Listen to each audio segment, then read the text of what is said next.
ganun ba? Sige, sige. Akala ko ano eh. Sige.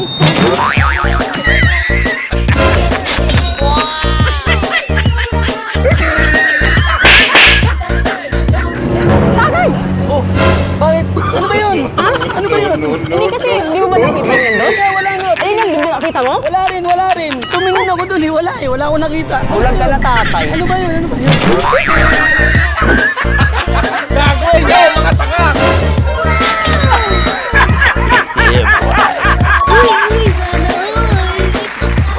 Tatay! Hindi mo talaga nakita, tatay. Dinidikit ang mula ako ng pera.